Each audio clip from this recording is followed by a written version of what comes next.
ये कहानी एक रिटायर्ड पुलिस की है, जो कि स्पेशल इंटेलिजेंस ब्यूरो में नौकरी किया करते थे, लेकिन नौकरी समाप्ति के बाद वह अपने परिवार के साथ अपने गांव आकर रहने लगे थे। गांव में ही उनकी थोड़ी बहुत खेती योग्य जमीन थी, जिसमें वह खेती करने में व्यस्त रहते थे। खेती के साथ साथ वह राजनीतिक जीवन में भी थोड़ी रुचि रखते थे और गांव में होने वाली राजनीति से जुड़ी सभाओं में हमेशा हिस्सा लिया करते थे, लेकिन वह किसी दल विशेष के लिए नहीं, केवल अपने गांव की खुशहाली के लिए आवाज उठाते थे। एक दिन राज्य के मंत्री का दौरा इसी गांव में निर्धारित किया जाता है और तय प्रोग्राम के आधार पर गांव की सुरक्षात्मक जांच की जाती है। सारे रास्तों की जांच पूरी होने पर मंत्री जी का काफिला गांव में बने पंचायत भवन के पास आकर रुकता है। गांव के सभी लोग मंत्री जी का हार्दिक स्वागत करते हैं।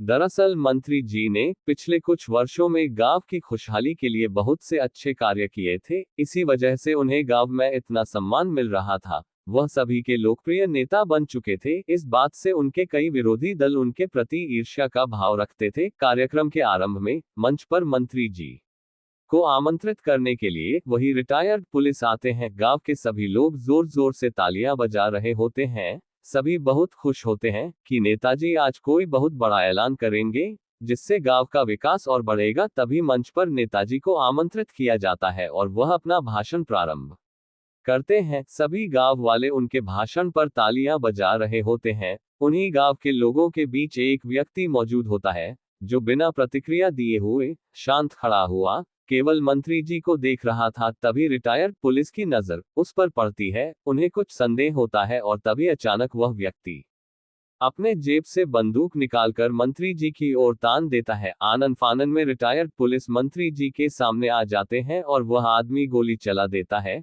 गोली रिटायर्ड पुलिस के सर को स्पर्श करते हुए मंत्री जी के सीने में जाके लग जाती है और वही उनकी हत्या हो जाती है। गांव के सभी लोगों में भागा दौड़ी मच जाती है। हड़बड़ी में किसी को पता नहीं चलता कि गोली किसने चलाई और जिन्होंने ये सब देखा है, वह पुलिस मूर्छित होकर मंच में गिर जाते हैं। मंत्री जी और पुलिस को सिक्योरिटी के साथ अस्पताल लाया जाता है और कुछ देर के इलाज के बाद सभी लोग डॉक्टर से पूछते हैं कि साहब कैसे हैं, लेकिन डॉक्टर पुलिस की हालत के लिए कुछ जवाब नहीं दे पाते। 24 घंटे होने के बाद भी उन्हें होश नहीं आता। अगले ही दिन डॉक्टर अपनी रिपोर्ट में ये बताते हैं कि सर के इतने करीब से गोली जाने पर उनके सर की नस फट गई है, जिसकी वजह से वह कोमा में चले गए हैं और कुछ कह नहीं सकते कि कब तक कोमा से बाहर आएंगे। मामला उच्च स्तरीय होता है। अस्पताल में गाड़ियों की लाइन लग जाती है और पब्लिक का हुजूम उमड़ पड़ता है। हालात बिगड़ते देख प्रशासन को सख्ती बरतनी पड़ती है और भीड़ को शांत किया जाता है। तभी राज्य के मुख्यमंत्री का दौरा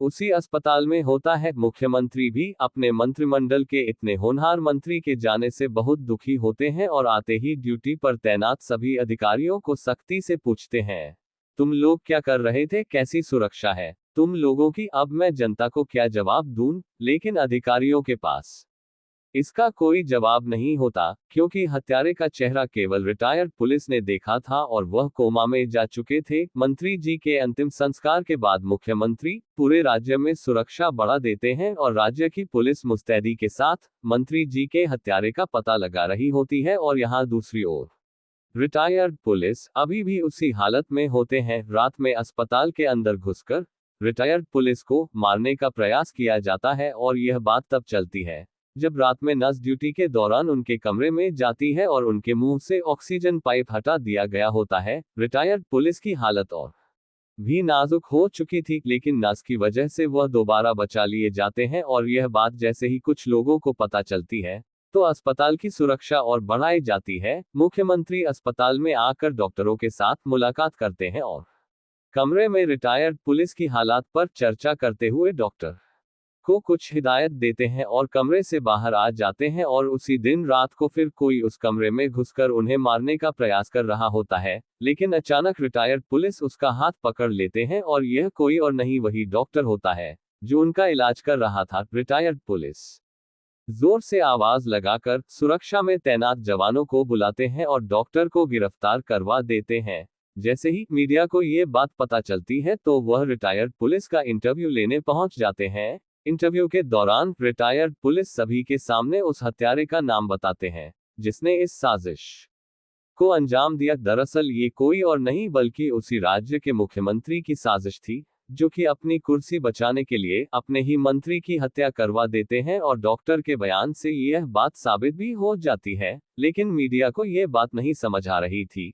कि कोमा में रहने के बाद भी रिटायर्ड पुलिस ने कैसे डॉक्टर को रंगे हाथ पकड़ लिया। तभी रिटायर्ड पुलिस बताते हैं, मुझे 3 दिन पहले ही होश आ चुका था, लेकिन मैं कोमा में रहने का नाटक कर रहा था। दरअसल मुझे ये बात उस समय पता चल गई थी जब रात को मेरा ऑक्सीजन पाइप निकाला गया था, क्योंकि इतनी सुरक्षा होने के बावजूद भी किसी को अंदर आने की इजाजत कैसे मिल सकती थी। मुझे शक हुआ कि यह जरूर यहाँ मौजूद लोगों की ही साजिश है, और जब मुख्यमंत्री मेरे कमरे में डॉक्टर से बात कर रहे थे, उसी समय मुझे उनके षड्यंत्र का पता चल चुका था, और लेकिन मैं उन्हें सबूतों के साथ पकड़वाना चाहता था। मीडिया के सभी लोग ये बात जानकर तालियां बजाने लगते हैं और रिटायर्ड पुलिस की बहादुरी और अक्लमंदी के लिए उन्हें शाबाशी देते हैं, क्योंकि इनकी समझदारी ने राज्य को एक भ्रष्ट शासन देने से बचा लिया था। इतने बड़े काम को करने की वजह से रिटायर्ड पुलिस को सेवा समाप्ति के बाद भी बहादुरी पुरस्कार से सम्मानित किया जाता है, और एक साजिश भरी कहानी का अंत हो जाता है।